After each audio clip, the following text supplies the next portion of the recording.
The Chargers are still 20 million over the cap. Joe Hortiz is really dragging out this trade drama with Khalil Mack, Joey Bosa, Mike Williams, and yes, even Keenan Allen is on the trade block, and the Chargers have reportedly been discussing trades with every single one of these guys. You guys know me. I'm thinking it's extend Keenan Allen, trade Khalil Mack, probably restructure Joey Bosa, even though I could be convinced on a trade there, and then most likely cut Mike Williams, but you'd like to get something out of there with a trade. And we are going down to the wire here, so let's talk about what's happening in the Chargers front office. As we get into it, make sure to like and subscribe if you do enjoy this content, bro. It helps me out so much. And now I want to start with Joey Bosa because he's kind of the wild card here. And that's not just me saying that he's the wild card, because Jeremy Fowler of ESPN says that anything is really on the table for Joey Bosa right now. And I think that's true because it all depends on what teams would be willing to give up in a trade for him, and also whether your coaches on defense are kind of like willing to put up with him, because this is a whole new coaching staff. We've seen his antics in the past. I mean, we know he's not the biggest locker room guy with the helmet throwing, the tantrums on the sideline sometimes. He was eating cereal in the box after he got injured, and it looked like he didn't even care about who won or lost the Chargers game. But if it were up to me, I would probably bring him back with that restructured contract. You would save $10 million on the cap and just give him one more chance with us this season, because with the new Jim Harbaugh culture and Ben Herbert's weight room culture, it may bring Joey Bosa back to his old ways and keeping his mind right and keeping his body right. I mean, people forget that Joey Bosa was a dog when he was healthy and in a team-friendly culture, because these past few seasons we've seen the injuries, the penalties, and the personality issues all flare up when he was in the locker room with like Brandon Staley.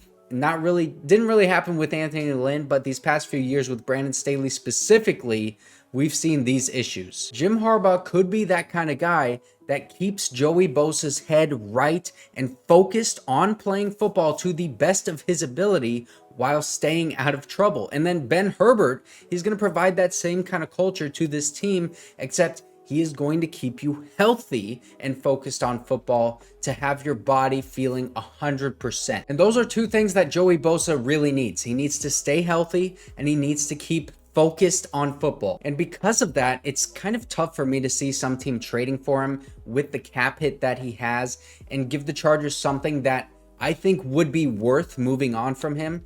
I mean, will they just flat out cut him? I don't think so, because if you cut him, you're only saving $4 million more than when you restructure him. And then what is that $4 million going to get you? A player with the same potential as Joey Bosa has?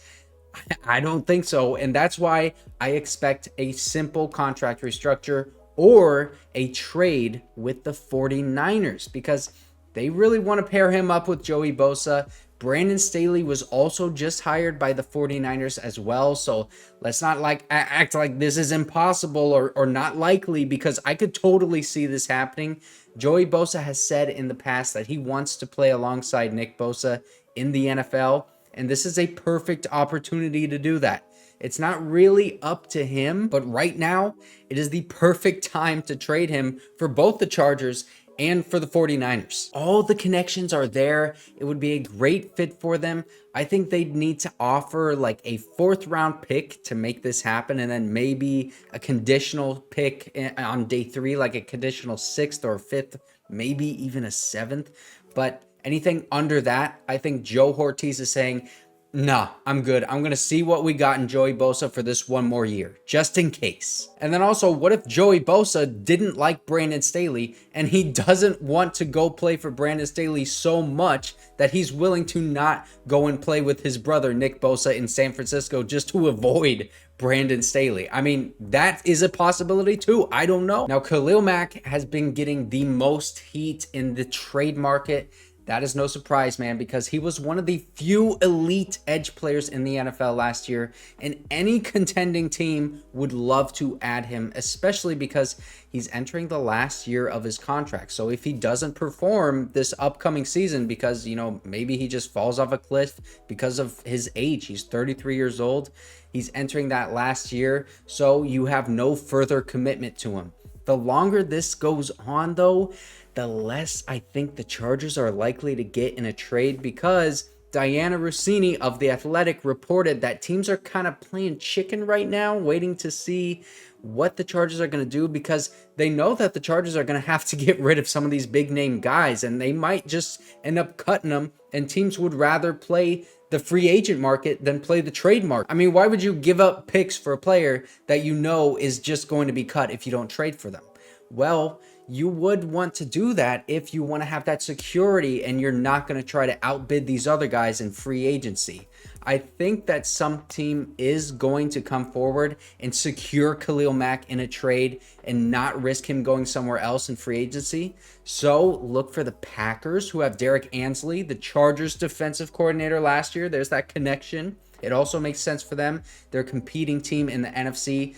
The pathway to the Super Bowl in the NFC for the Packers is a lot less crowded than if they were in the AFC. So them going to the Super Bowl, it's a lot easier. And then the Lions too. They're another NFC team that is contending, got very deep in the playoffs, and they could use a pass rusher opposite of Aiden Hutchinson. Khalil Mack, he would be great under Dan Campbell and opposite of Aiden Hutchinson. Like I said, man, taking pressure off of him. I think this would be a really nice fit. And then even the Texans, they might be in on Khalil Mack as well, because Jonathan Grenard is probably walking in free agency. They probably would have given him a contract at this point, and they're going to need a replacement for him. So why not throw a 4th round pick this way for one of the best at the position, man? They are competing right now in the AFC with CJ Stroud, so that's definitely an option to consider. And in a Khalil Mack trade, I think all of these teams would maybe only offer us like a 4th round pick. As good as Khalil Mack was, man, I think a lot of Chargers fans are overestimating the amount of draft capital that we can get in return, especially considering that we need to move on from Khalil Mack. I mean, we don't need to, but it makes it a lot easier, and it's very likely.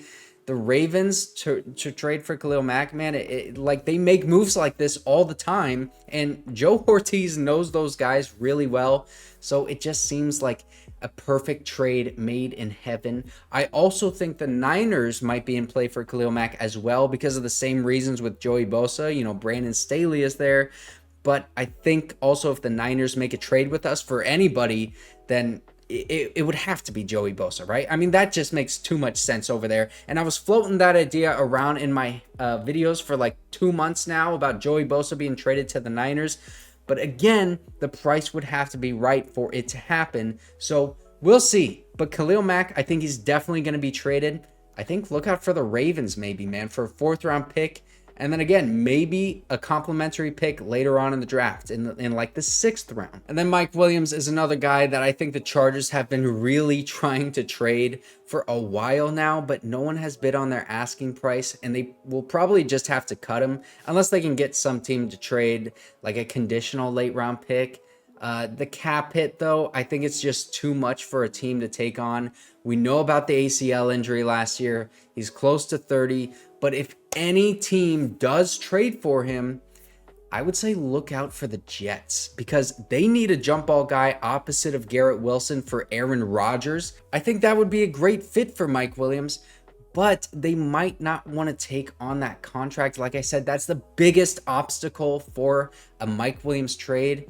And I just think maybe the Jets would rather just see how things play out in the free agent market with the wide receivers. And then if it doesn't work out for them, they would just go in the draft. And then the last guy that has been on the trade market is Keenan Allen. And this may surprise some people, but to be honest, I'm not too shocked about Keenan Allen being in trade conversations. All 4 of these guys have huge cap hits, man. And it's smart to at least ask around and peruse the trade market for every single one of them.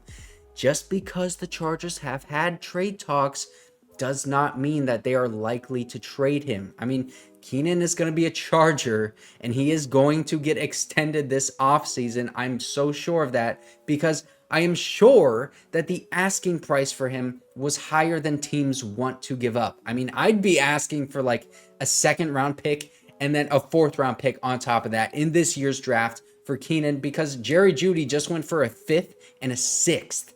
Keenan is way better than Jerry Jeudy, and they're the same type of receiver.